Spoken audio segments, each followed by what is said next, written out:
Okay, should be ready in just a minute.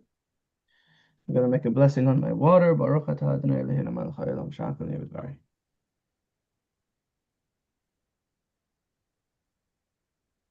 Okay.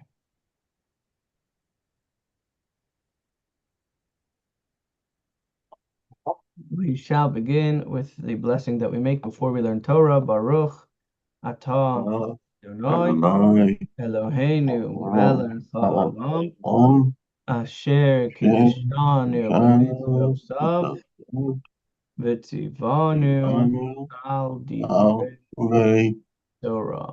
Shara. Okay, where are we here? Page 55A. Why are some fruits different from other fruits? Sorry, Why are some fruits different from other fruits? you tell me. Well, that screen that you just had Oh, are you up. saying over here? Yeah. So we discussed this that when it comes to the blessing on vegetables, that pineapples and bananas are included in vegetables. I was learning through a recap with someone else of the different blessings we make for different foods. This page was up. So why, just to recap quickly, why were bananas and pineapples considered? Considered vegetables because a tree, we had this, the discussion was about a tree. What is constitutes a tree in Jewish law? And one of the things is it has to last from year to year, and the banana tree and the pineapple tree, they die and regrow. Okay.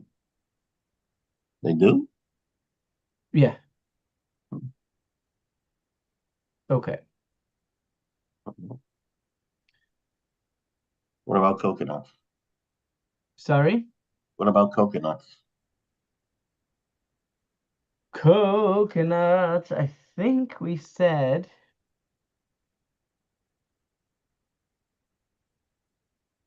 I'm pretty sure it's considered hmm, Because that's a I had a good coconut tree question. at my old place, and it never died. I mean, the coconuts would be taken down, and others would Right, grow but I right remember we away. had part of our discussion. Okay, here he says it's considered a tree, but we did have a discussion whether the palm tree is actually wood or not. Oh, okay. Anyways, he says Oh, it's that's right. considered a tree That's right. It's actually grass, as I recall. because the structure of it. Okay, Yeah, like bamboo so is we had a actually question grass. last week, which was that. Oh no, we answered that question already. Okay.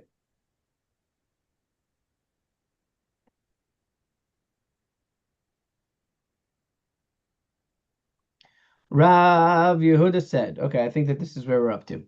And another thing that Rav Yehuda said, remember, we're getting sidetracked over here and we're talking all different teachings that Rav Yehuda said that have to do with a group of numbers. So Rav Yehuda said there are three things that curtail a person's days and years. One who is invited and given the Torah scroll to read, but he does not read. One who is given a cup of blessing over which to recite a blessing and does not recite the blessing. And one who conducts himself with an air of superiority. So the Gemara is going to detail biblical sources that we can find for any of these cases. One who is given the Torah scroll to read and he does not read, that is written in the Torah about the Torah, it is your life and the length of your days. Which means that if you don't get involved in Torah study, then you will not have life and length of days. A cup of blessing over which to recite the blessing does not recite a blessing, as it is written, I will bless them that bless you. God tells Abraham, I will bless those who bless you. So one who blesses is blessed, and one who does not bless will not merit those blessings. And one who conducts himself with an air of superiority, as Rabbi Chama, the son of Hanina, said, why did Joseph die before his brothers? And how do we know that he died before his brothers? Because it says Joseph died and all his brethren and all that generation, because he conducted himself with an air of superiority. And those who did not serve in a leadership role lived on after he died. So because he acted in a way of better than thee, he ended up dying first.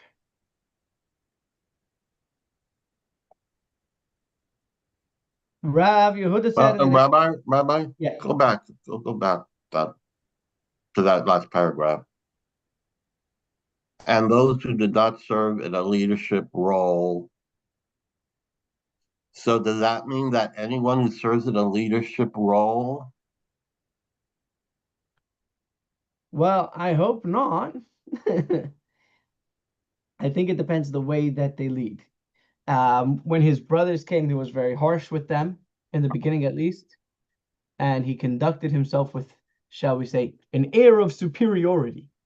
So it seems that the focus here is about the air of superiority more than just the actual leadership. Well, his brothers did try to kill him. I mean, he wasn't totally unjustified. I don't think he was unjustified at all. All right.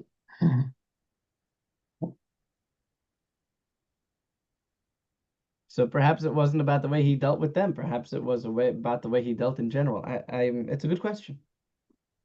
Let's see if Rashi says anything about this.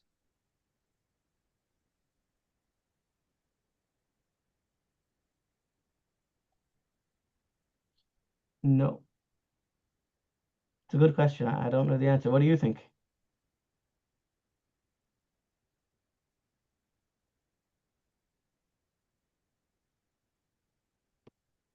Well, it doesn't say anything about his brothers. Of course, he conducted himself with an air of superiority, but it Mm-hmm. doesn't specify that it was towards his brothers. Maybe it was towards his subordinates. Could be, yeah. Maybe he was just a crappy boss. Could be. I've had my share of those. Okay. Rav Yehuda said in the name of Rav, three matters require a plea for mercy to bring them about. A good king, or in our case, a good president, a good year, and a good dream. These three, kings, years, and dreams, are all bestowed by God, and one must pray that they should be positive and constructive. The Gemara enumerates sources for these cases. A good king, as it is written, the king's heart is in the hand of the Lord, as the water courses. He turns it whithersoever he will. Wow, that's an interesting word. I've never heard that one before. Whithersoever. Whithersoever. What is a watercourse? The flow of like the flow of a river, Sorry? like the flow of a river The flow of a river. or a He tide. turns it whithersoever he will. A good year, as it is written. The eyes of the Lord thy God are always upon it from the beginning of the year even unto the end of the year. And a good dream, as it is written, O Lord, by these things men live, and altogether therein is the life of my spirit. Wherefore you will recover me, vatachlimeni means, and you will recover me, and make me live. However, vatachlimeni can also be read to the word vatachlimeni, and you made me dream. So due to their apparent etymological similarity, the word tachlimeni is interpreted as deriving the word chalaim, which means dream, and so he's saying, God, give me good dreams. Similarly, Rabbi Yochanan said, so now that we're done with Rabbi Yehuda, we're going on to anyone else who said anything that has to do with the number three. Similarly, Rabbi Yochanan said, there are three matters are proclaimed by the Holy One, blessed be he himself, famine, plenty, and a good leader. The Gemara enumerates sources for these cases. Famine, as it is written, for the Lord called for a famine, and it shall come upon the land 7 years. Plenty, as it is written, and I will call for the grain, and I will increase it, and lay no famine upon you. And a good leader, as it is written, and the Lord spoke unto Moses, saying, see, I have called by name Bezalel the son of Uri, the son of Hur, of the tribe of Judah. So God had to call him by name. With regard to the appointment of this Bezalel that we just spoke about, when he was going to be in charge and appointed over the construction of the tabernacle, which was the portable temple in the desert. With regard to Bezalel's appointment, Rabbi Yitzchak said, so again, we're going like off topic, but it's still beautiful and holy learning opportunity. Rabbi Yitzchak said, one may only appoint a leader over a community if he consults with the community and they agree to the appointment. As it is stated, and Moses said unto the children of Israel, see, the Lord has called by name Bezalel, son of Uri, son of Hur, of the tribe of Judah. The Lord said to Moses, Moses, is Bezalel a suitable appointment in your eyes? Moses said to him, Master of the universe, if he is a suitable appointment in your eyes, all the more so in my eyes. The Holy One, blessed be he, said to him, nevertheless, go and tell Israel and ask their opinion. Moses went and said to Israel, is Bezalel suitable in your eyes? They said to him, if he is suitable in the eyes of the Holy One, blessed be he, and in your eyes, all the more so he is suitable in our eyes. Rabbi Shmuel Bar Nachmani, he said, in the name of Rabbi Yochanan, Betzalel was called by that name on account of his wisdom. When the Holy One, blessed be he, said to Moses, so how do we know that he was wise? Betzalel means in the shade of God. So how do we see that he was in the shade of God? The Holy One, blessed be he, said to Moses, go say to Betzalel, make a tabernacle, an ark, and vessels. Moses went and reversed the order and told Betzalel, he told him the most important things first, make an ark. The ark is where God's presence is going to live. And then you also have to have vessels and a tabernacle. He said to Moses, Moses, our teacher, the standard practice throughout the world is that a person builds a house and only afterwards places the vessels in the house. But you're saying to me, make an ark and vessels and a tabernacle. If I do in the order that you commanded me to, the vessels that I make, where should I put them? Perhaps God told you the following, make a tabernacle, ark, and vessels. See, if you give blueprint to someone who's not a builder, they won't necessarily understand the importance of the. I mean, Moses was thinking about what's the most important part is the ark. Let's get that done. But Bezalel was more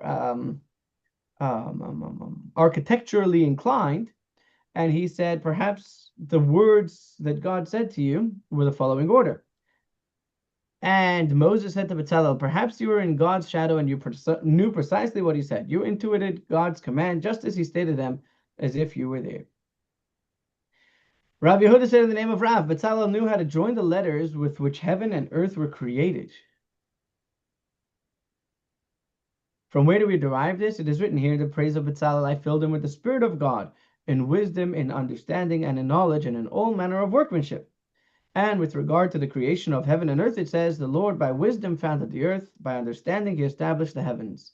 And it is written, by his knowledge the depths were broken up, and the skies dropped down the dew. So we see that wisdom and understanding and knowledge, the qualities which heaven and earth were created, are all found in Bezalel. On a similar note, Rabbi Yochanan said, the Holy One, blessed be he, only grants wisdom to one who already possesses wisdom. As it is stated, he gives wisdom unto the wise, and knowledge to they who know understanding. Rav Tachlifa from the west, which is Eretz Yisrael, heard this and repeated it before Rabbi Abahu. Rabbi Abahu said to him, you learned proof from this idea from there? We learn it from here, as it is written in the praise of the builders of tabernacle, and in the hearts of all who are wise-hearted I have placed wisdom. Okay, now we're going to discuss what we said before about dreams. Now here, this is going to be a very fun section. You guys ready? Mm-hmm. Okay, let's do it. Related to what was stated above that one should pray for a good dream, the Gemara cites additional maxims concerning dreams and their interpretation.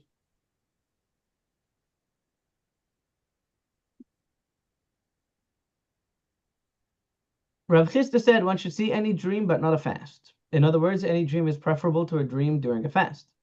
Rav Chisda said a dream that is not interpreted is like a letter that was never read. What do you think that means?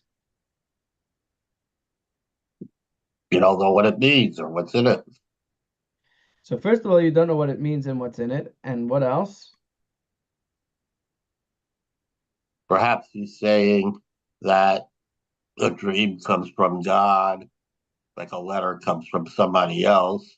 And if you don't read your friend's letter, you're ignoring your friend. And if you're not interpreting a dream, then you're ignoring God's message to you. Okay, I'm liking these. What's something else? That's not enough.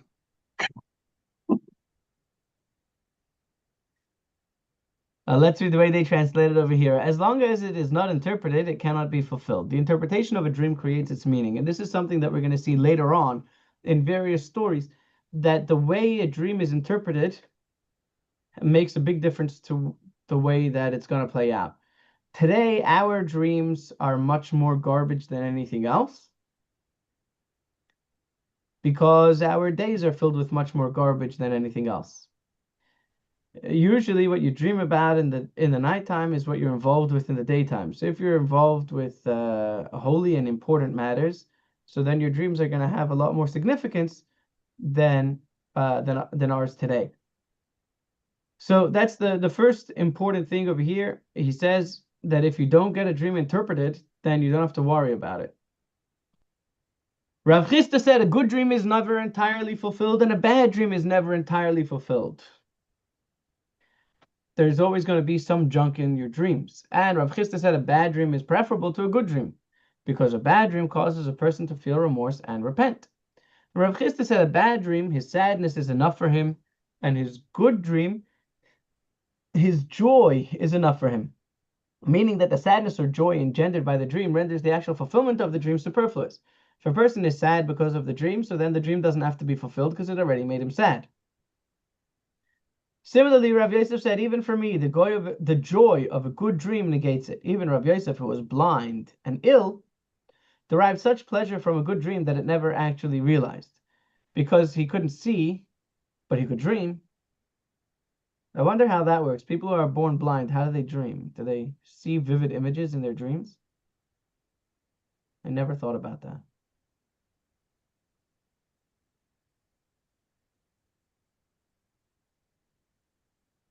What do you guys think? I remember reading something about this from a psychology course, but I don't remember what the answer was. But it is Uh, discussed. they do see they do see things in their dreams, but Can not they quite the way identify various objects and colors? that sighted people see it. I mean, I think they see it as they interpret how it would look,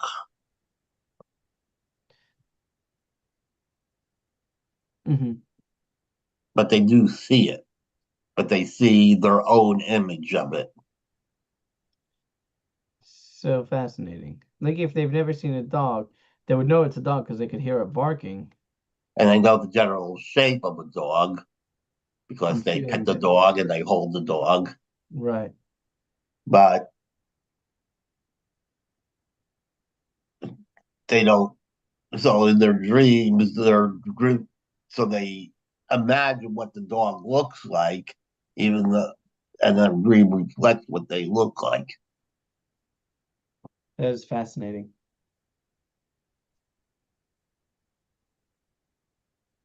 Okay. Rav Chisda said a bad dream is worse than lashes, as it is stated God has so made it that men should fear before him. And Rabbi Bar Chana said that Rabbi Yochanan said that that is a bad dream that causes men to fear. With regard to the verse, the prophet that has a dream, let him tell a dream, and he that has my word, let him speak my word faithfully. What has straw to do with the grain, says the Lord? The Gemara asks, what does straw and grain have to do with the dream? Rather, Rabbi Yochanan said in the name of Rabbi Shimon Bar Yochai, just as it is possible for the grain to grow without straw, so too it is impossible to dream without idle matters. Even a dream that will be fulfilled in the future contains some element of nonsense. On a similar note, Rabbi Berechia said, even though part of a dream is fulfilled, all of it is not fulfilled. From where do we derive this? From the story of Joseph's dream, as it is written, and he said, behold, I have dreamed yet a dream, and behold, the sun and the moon say thank you and shalom to page 55a, and we move on to 55b. And 11 stars bowed before me. At that time, his mother was no longer alive. According to the interpretation of the dream, the moon symbolizes Joseph's mother. Even this dream that was ultimately fulfilled contained an element that was not fulfilled. And from the same source, Rabbi Levi said, one should always anticipate the fulfillment of a good dream, even if it's 22 years later. From where do we see this? From Joseph. As it is written in the story of Joseph's dreams, these are the generations of Jacob. Joseph, being 17 years old, was feeding the flock of his brethren. And it is written, and Joseph was 30 years old when he stood before Pharaoh, king of Egypt. From 17 to 30, how many years are they? 13. At 7 years of famine, of plenty, and 2 years of famine, the total is 22. And only then was the dream fulfilled when his brothers came and bowed down to him. Rav Huna said, a good person is not shown a good dream, and a wicked person is not shown a bad dream. Rather, a good person is punished for his relatively few transgressions with bad dreams, and a wicked person is rewarded for his relatively few merits with good dreams. That was also taught in a brisa. All of King David's life, he never saw a good dream. King David was righteous or wicked? Right? Righteous. And all of Achitophel's life, he never saw a bad dream. What do you think? Achitophel was righteous or wicked? I don't know who he was, but apparently wicked. Apparently Who wicked. was Very good. who was he? He was a wicked man who tried to get King David killed and tried to ruin everything that King David started.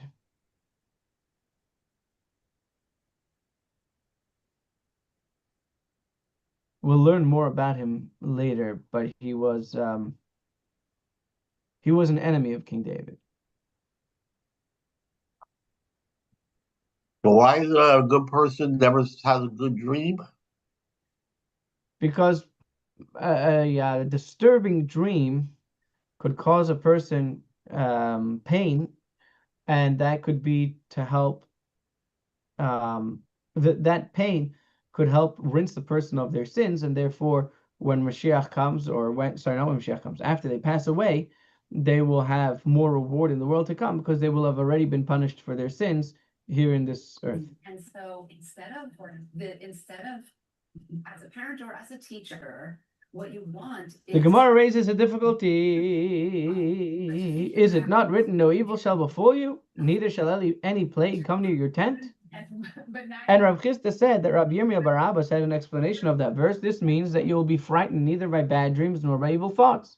Neither shall any plague come near your tent means that you will never find your wife with the uncertain status of a menstruating woman when you return from your journey.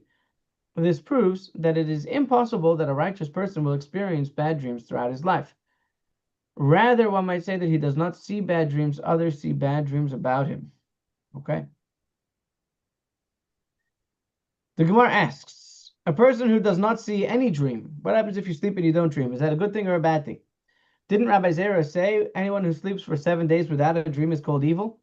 As it indicates that God does not wish to appear to him even in that indirect manner. Allusion to this is, as it is stated, and he that has it shall lie satisfied, he shall not be visited with evil. The sages said, do not read it as satisfied v'saveya, rather read it as 7 v'sheva, which is an allusion to the fact that one who sleeps 7 times and does not experience a dream is considered evil. Rather, one must say that David saw dreams. And the Brisa says as follows, David certainly saw dreams, but he just didn't understand what he saw, so he didn't know if it was a good dream or a bad dream. Rav Huna Barami said that Rabbi Fidah said in the name of Rabbi Yochanan, one who sees a dream from which his soul is distraught should go and have it interpreted before 3 people. The Gemara is surprised by this. Interpreted? Didn't Rav Chisda already say, and we learned at the beginning of the discussion, that a dream that is not interpreted is like a letter is not read? If one is concerned about a dream, why should he actively promote its fulfillment? Rather, say as follows, he should better it before 3. What does that mean? He should bring 3 people and say to them, I saw a good dream. And they should respond to him, it is good, and let it be good, may God make it good. May they decree upon you from heaven 7 times that it will be good, and it will be good. Afterwards, they recite 3 verses of transformation from bad to good, 3 verses regarding the redemption, and 3 verses which mention peace. The Gemara elaborates. What are the 3 transformations? You transform my mourning into dancing. You loosen my sackcloth and girded me with gladness.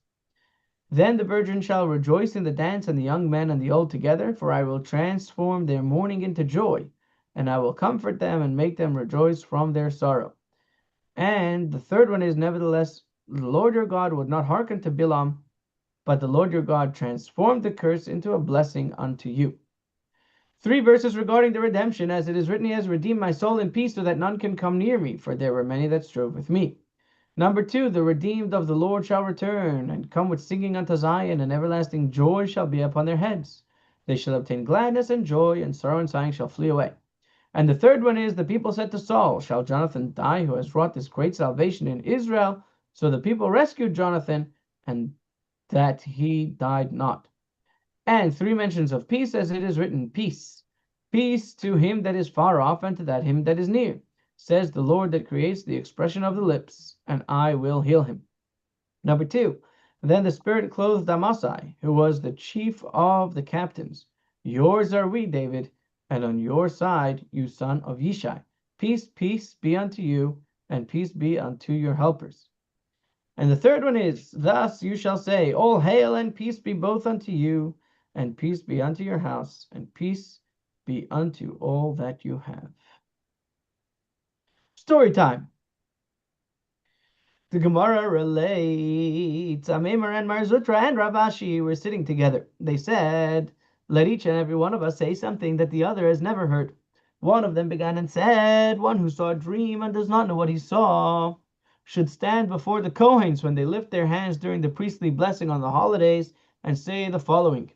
Master of the universe, I am yours and my dream are yours. I dreamed a dream and I do not know what it is. Whether I have dreamed of myself, whether my friends have dreamed of me, or whether I have dreamed of others. If the dreams are good, strengthen them and reinforce them like the dreams of Joseph, the righteous. And if the dreams require healing, heal them like the bitter waters of Marah, by Moses our teacher, and like Miriam from her leprosy, like Hezekiah from his illness, and like the bitter waters of Jericho by Elisha. And just as you have transformed the curse of Bilam the wicked into a blessing, so transform all of my dreams for me for the best. And he should complete his prayer together with the priest, so that when the congregation says Amen to the blessing of the Kohens, they will be saying Amen to his individual request as well. And if he is not able to remember that whole long thing, he should say, Majestic One on high, who dwells in power. You are peace and your name is peace. May it be your will that you bestow upon us peace. Next one. The other one of the rabbis who was sitting there said, when who enters the city and fears the evil eye, should hold the thumb of his right hand in his left hand, and the thumb of his left hand in his right hand, and recite the following. I, so-and-so, the son of so-and-so, come from the descendants of Joseph, over whom the evil eye has no dominion. As it is stated, Joseph is a fruitful vine by a fountain. Its branches run over the wall. Do not read it as Ali Ayin, but rather as Oile Ayin, who rise above the eye, that the evil eye has no dominion over him.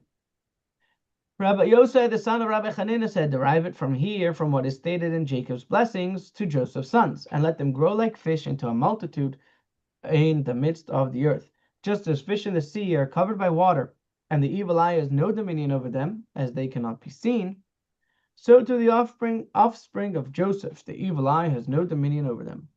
And if he is concerned about his own evil eye lest it damage others, he should look at the left side, at the side of his left nostril. The third one said, one who is sick should not reveal it on the first day of his illness, so that his luck should not suffer. From there on, he may reveal it, like that which Rava does whenever he gets sick. On the first day, he doesn't tell anyone, but from there on, he says to his servant, go out and announce, Rava is sick. Those who love me will pray that God have mercy on me, and those who hate me will rejoice over my distress. As it is written, rejoice not when your enemy falls, let not your heart be glad when he stumbles. Let the Lord see it and displease him, and it displease him, and he turn away his wrath from him. Which means that the prayers of my friends will be good for me, and the joy of my enemies over my distress will also help my healing. Another story.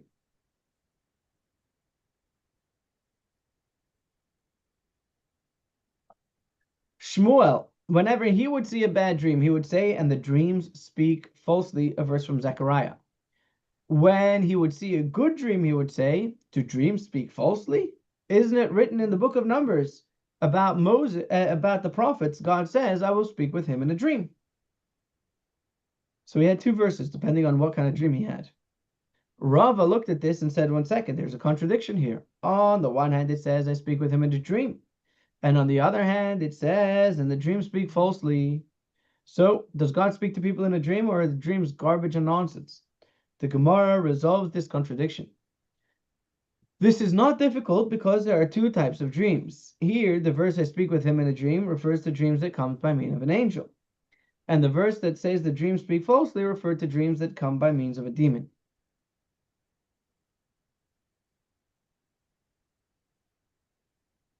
In a long chain of those transmitting this statement, it is said that Rabbi Bizna Bar Zavda said in the name of Rabbi Akiva, who quoted Rabbi Panda, who quoted Rav Nachum, who quoted Rabbi Biryam, who quoted in the name of one of the elders. Who is one of the elders? Rabbi Benah. So this went from generation to generation. And he said, there were 24 interpreters of dreams in Jerusalem. That was their job. They were dream interpreters, and there were 24 of them. One time I dreamt a dream, and I went to each one of them to get an interpretation. That must have been a long day.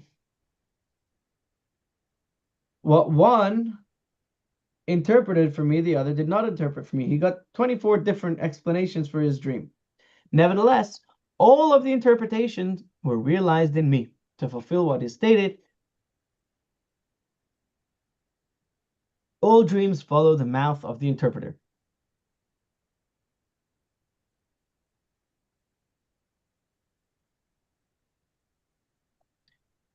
The question asked, where do you find that? Well, when we say to fulfill that which is stated, usually when we say that which is stated is a reference to a verse.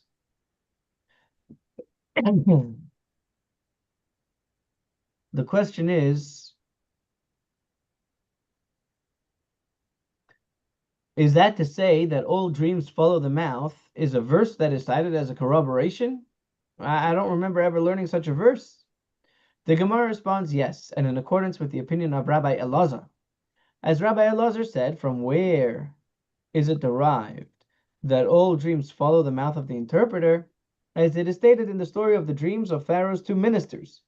If we remember, the butler and the baker that Joseph found in prison, and he interpreted their dreams, and the way he interpreted it is the way it was fulfilled.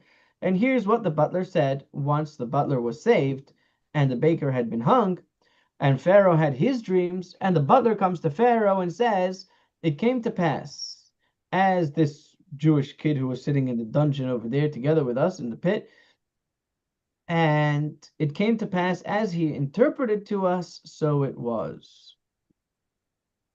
And because the interpretation was in a certain way, that is why the dream, that is why what ended up happening was that way. Had Joseph given a different interpretation, perhaps things would have turned out differently. Rava said you have to know a very important caveat. This is only in a case where it is interpreted for him in a manner akin to the dream, where the interpretation is relevant to the dream, as it is stated in the story of Joseph's interpretation of the dreams of Pharaoh's two ministers. Each man, according to his dream, he did interpret. Meaning, if you have a dream that you wake up happy, and then you come to me and say, Rabbi, what does it mean? I had a dream that I woke up happy. And I tell you, oh, that means that you won $500 million in the lottery. Well, maybe it will happen and maybe it won't. If it does, you know where to give your tithes. But it has to have some kind of correlation to the dream. With regard to Joseph's interpretation of these dreams, now we're going to go back to the story of the Joseph and these two dreamers in the dungeon. The Gemara asks, it is written, the baker saw that the interpretation was good. How did the baker know that the interpretation was good? Rabbi Elazar said this teaches that each of them was shown his dream and the interpretation of the other's dream. So the baker knew that Joseph had done a good interpretation of the butler's dream because Joseph interpreted the butler's dream the way that the baker saw the interpretation of the butler's dream. In other words, the butler and the baker each had a dream about themselves and an interpretation about something else. That something else happened to be the interpretation of the other man's dream. With regard to the veracity of dreams, Rabbi Yochanan said, one who wakes up in the morning and has a verse popping out of his mouth, it is a minor prophecy and an indication that the content of the verse will be fulfilled. You wake up in the morning and you just have a verse playing over in your head, then that's like a little prophecy. Rabbi Yochanan also said there are three dreams that are fulfilled: a dream of the morning, a dream that one's fellow dreamed about him, and a dream that is interpreted within a dream. Some say a dream that is repeated several times is also fulfilled, as it is stated, and for that the dream was doubled unto Pharaoh twice, it is because the thing is established by God, and God will shortly bring it to pass. Rabbi Shmuel Bar Nachmani said the name of Rabbi Yonatan. A person is shown in his dream only the thoughts of his heart when he is awake, as is evidenced by Daniel to Nebuchadnezzar. As it is stated, as for you, O king, your thoughts came upon your bed. What should come to pass hereafter? And if you wish, say instead that it is derived from a different related verse, the next one, and you may know the thoughts of your heart. How will you know what you're thinking in your heart? By them being revealed to you in a dream. Rava said, know that this is the case, for one is neither shown a golden palm tree, nor an elephant going through the eye of a needle in a dream. In other words, dreams can only contain images that enter a person's mind. So I guess back to our discussion about blind people, you can only dream about something that you can envision. So I guess they dream about the way that they imagine things to be. That's fascinating. Okay, yeah. Have you ever had a dream about an elephant going through the eye of a needle? Mm. Oh. Well, now that you're thinking of it, maybe tonight you will. Oh, look at that. We've finished page 55b onto 56a. Now, would that Continue, be a very small elephant or a very big needle? right? And here's a very funny story. On a similar note, the Gemara relates that the Roman emperor came to Rabbi Yehoshua, the son of Rabbi Hanania, and he said, the Jews say that you are extremely wise. If that is so, tell me, what will I see in my dream tonight? Rabbi Yeshua said to him, you will see the Persians capture you and enslave you, and they will force you to herd unclean animals with a golden staff. He thought the entire day about the images described to him by Yehoshua, and that night, that was what he dreamed about. And so he came back and he said, it's true, you're very wise.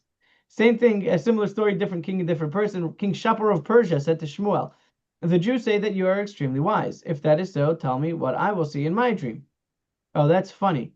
The Roman emperor spoke to Rabbi Yehoshua, and the Persian king spoke to Shmuel, and they got the opposite interpretation. Shmuel said to him, also the same kind of concept, you will see the Romans come and take you into captivity and force you to grind date pits in golden mills. He thought about that the entire day, and that night he saw it in his dream. So the king of Persia and the king of Rome were dreaming about each other, taking them into captivity. Okay, now we get to a very sad story. You guys ready? Mhm. Okay, Of let's see course. if we can finish it before the end of the day. Well, Hmm? let's see if we can finish it in the next 5 minutes. There was a man, and his name was Barhedia, and he was a dream interpreter, but he was not a good dream interpreter. It depends if people gave him a tip or not. If you gave him a tip, he would interpret the dream favorably, and if you did not pay him, he would interpret the dream unfavorably. The Gemara relates there was an incident in which both Abaya and Rava saw an identical dream, and both of them came to Barhedia to interpret it. Abaya gave him money and paid his fee. Rava did not come with money. And I guess they did not come at the same time. They came probably one after the other. They said to him, the verse, your ox shall be slain before your eyes, and you shall not eat thereof. That is what was read to us in our dream. He interpreted the dream, and to Rava he said, your business will be lost, and you will derive no pleasure from eating because of the extreme sadness of your heart. To Abaya he said, your business will profit, and you will be unable to eat due to the joy in your heart.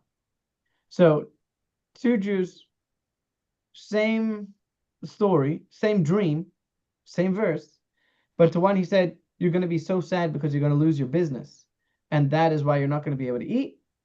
And to the other one he said, you're going to be so happy because your business will be doing so well that you won't feel like eating. Next, they said, another verse came to in my dream.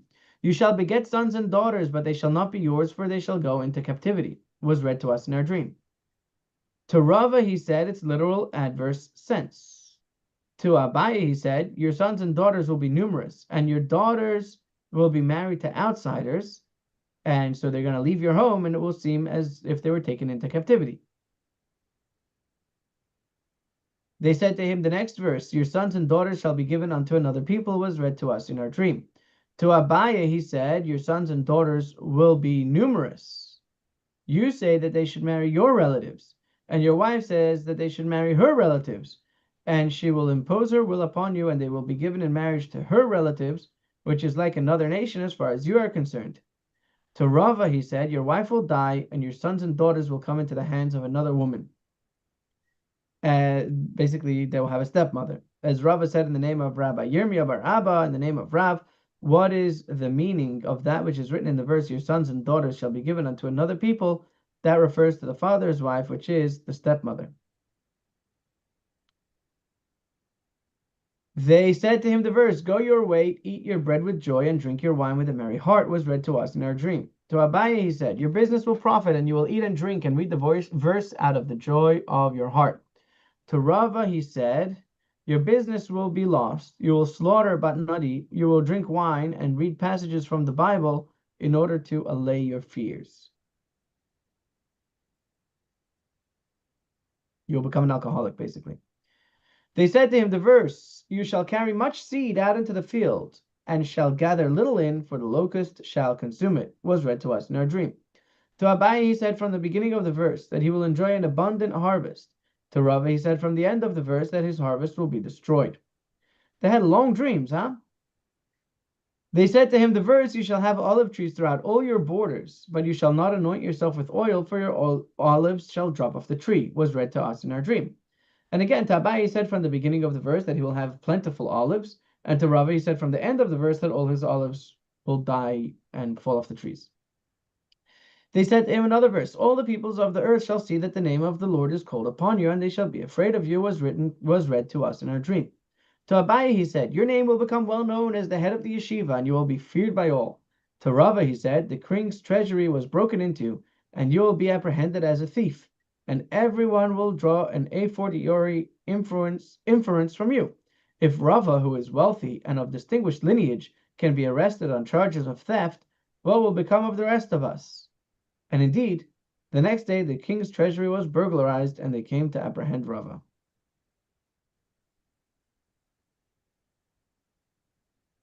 Abaye and Rava said to him, they were still in the middle of the dream. It gets worse. We saw lettuce on the mouth of the barrels. To Abaye, he said, your business will double like lettuce whose leaves are wide and wrinkled. To Rava, he said, your work will be bitter like the stalk of a lettuce. They said to him, we saw meat on the mouth of the barrels. To Abaye, he said, your wine will be sweet, and everyone will come to buy meat and wine from you. To Rava, he said, your wine will spoil, and everyone will go to buy meat in order to eat with it, to dip the meat in your vinegar. They said to him, we saw a barrel hanging from a palm tree. To Abaye, he says, your business will rise like a palm tree. To Rava, he said, your work will be sweet like dates, which are very cheap in Babylonia, indicating that you will be compelled to sell all your merchandise at a cheap price. We are going to continue next week with the remainder of their dreams and what ended up happening afterwards. What is tomorrow's class going to be about? Give me just a second.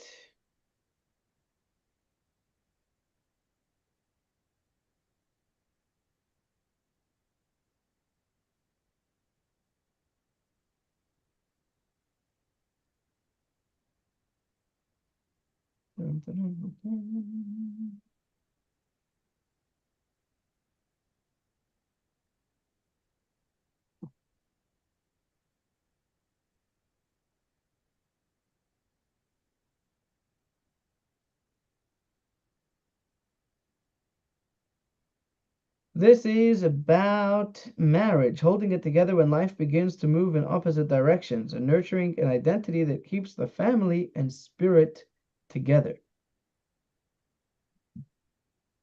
Thank you, Zalman, for joining. Thank you, Chaim, for joining. Thank you, Bela Esther, for joining. Where are we? I hope you enjoyed our discussion on dreams. It's going to get, the plot will thicken greatly next week. It's a very interesting subject. Wishing you all a wonderful week, and we'll see you tomorrow, God willing, at 11. We're going to be having a minyan either this Shabbat or next Shabbat. I don't yet know which, so we'll be in touch about that. Take care, and sei gesund. All right. Thank you. Thank you. Yom Tov. Yeah.